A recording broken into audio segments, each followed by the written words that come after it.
Hey YouTube, today we're going to look at the advantages and disadvantages of a revolver over a semi-automatic handgun. And what we have here in front of us, we have a Colt 1911, we have a Smith and Wesson 686 357 Magnum, we have a Glock 21 45 ACP, and we have a Glock 19 9mm.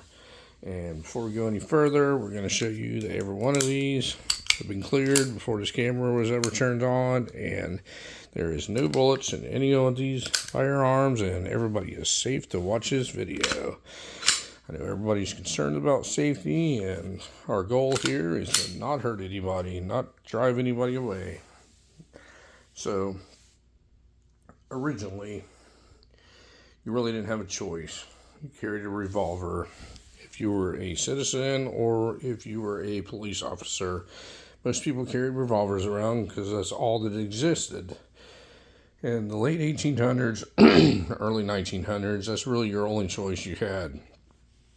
And you were very limited in your capacity, and you were actually limited to single action only until the early 1900s when the double action revolver came out. But a lot of people still use revolvers. A lot of people do not use them for self-defense or carry, and the main reason being is the capacity. Now, there's advantages and disadvantages to everything, and the United States Army was using revolvers up until 1911 when John Moses Browning came out with this design here. This is the 1911 chambered in 45 ACP, and its advantage was it was a magazine fed, single action only, 45 ACP gun. So you had 8 rounds in the magazine and 1 in the chamber. So you were carrying around 9 rounds versus 6 rounds in a revolver. Now, I understand that they have revolvers that hold more today. We're talking about common sizes here, folks. So if you want to compare these two, a 357 Magnum like this one is, it's going to have way more power, way more penetration, way more knockdown power than a 45. But this one's going to be able to be loaded easier, and it's going to hold more rounds. You're going to carry around more capacity. So there's advantages and disadvantages of both. Now, with an automatic gun, there's always the possibility that you could have a malfunction. If you have a weak round, if you have a bad round, something feeds wrong or something, you can get a malfunction. It will cause the weapon to jam. Now, more than likely, you're never going to have a malfunction with a revolver, but you're only going to have 6 rounds. So you're going to have 6 that you're pretty much guaranteed it's going to work, or you're going to have 8 of them that's almost guaranteed to work. So you're going to have some choices to make when you're looking at these different choices here. Now, in the 80s, a lot of police departments had started to get away from revolvers because of the popularity and the reliability that semi-automatic guns came out with. There was a time that they changed over to Smith and Wesson 9mm, but this one became very popular, the Glock 9mm. And these things are about as reliable can get. This is more like a revolver of the semi-automatic world. Hardly ever fails, holds a lot of rounds, but you're limited to the 9mm cartridge. And what a lot of people don't realize is it takes a lot more 9mm than it does for 357 Magnums. These things are a lot more powerful. It takes a lot less of them. And a lot of the police officers got into a lot of confrontations with perpetrators and stuff, and the 9mm wasn't getting it done. So a lot of them changed over to the 45. 45 is a very versatile round.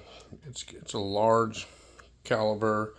It has a lot of stopping power and everything, but you're going to knock down on your capacity.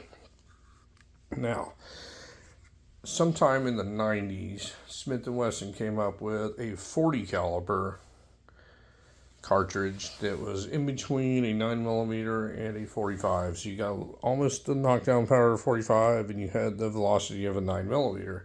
Well, the problem was that they were over penetrating stuff, and innocent people were getting hurt when they didn't need to get hurt.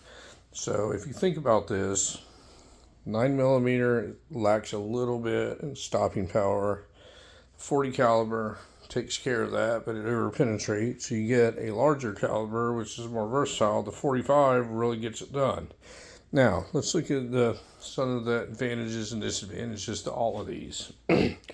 This one here is a little dated because it only holds, if you're dealing with the possibility of malfunctions, you're really only carrying 9 rounds. If you look at a 1911.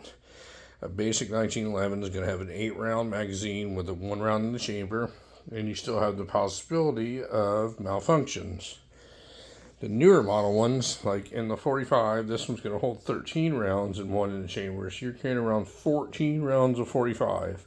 Now, I understand it's a Glock, but there's still always a possibility of malfunctions with the semi-automatic. 9mm, you're going to hold a little bit more, but you're not going to have quite the stopping power that you would have with any of the other ones on here. The Revolver is going to be much more powerful than any other gun here that I'm showing you, especially this one. This is a 357 Magnum. You're going to have 100% reliability, 100%. There's not much can go wrong with the Revolver. Double action, single action. But you're limited to 6 rounds. You have 6 rounds of a lot more powerful ammunition. Now, loading them, it's not even close. These things are all magazine fed. You hit the magazine release button, you stick a new magazine in, and you are ready to go. With the Revolver, if you do it the conventional way, you have to eject these out in 1, 2, 3, 4, 5, 6. Or if you have a speed loader, you just stick the speed loader in them and go. Speed loaders can be a little finicky if you do not know how to operate them correctly and everything. So, in my opinion, do I think revolvers are done? I do not. These things are awesome for range guns. These are awesome for home defense. They're even awesome to carry if you want something that's 100% reliable. Now, you're obviously not going to carry this big old 6-inch 357 Magnum, but they do make like 2.5-inch 357 Magnums that carry just fine. So in a home defense situation, I would like something that would be 100% reliable. In a carry situation, you're probably going to want to go with these polymer striker fire guns. The technology's there, and if you choose 9mm, got a lot of capacity. If you choose 45, you still get decent capacity. The 1911 is also going to be more accurate than the striker fire guns. These things are just so precisely put together, and they're just, most of them are fitted together in such tight tolerances that you're just going to, accuracy's never going to be an issue. The Revolver is also going to be super accurate. This thing's got a long barrel. If you look, the tolerances are pretty tight between the forcing cone and the cylinder here. Very accurate. These things are accurate, but they're not going to compete with a 1911. They're just not put together the same way. They're built more for reliability and capacity than they are accuracy. So there's advantages to each one of them. None of them are a bad choice. They all have their place, but some of these people think that revolvers are dated and they are obsolete now, and they are wrong. Revolvers are an awesome gun. They're one of the most fun guns to take to the range. They're very accurate. They're fun to shoot, and you don't spit brass every single where. You never get malfunctions or anything. So revolvers are a really great gun. Plus, they look aesthetically pleasing to look at. But anyway, folks, I want to run through the different types of firearms that people choose, and what your choice is whatever your situation is. I like all of them, so I happen to have all of them. If you have any questions on any of these firearms, I have separate videos on all of them. I'm not an expert on any of them, but I'll figure something out if you ask me a question. But anyway, folks, thank you very much for watching my video today, and you folks have a great day.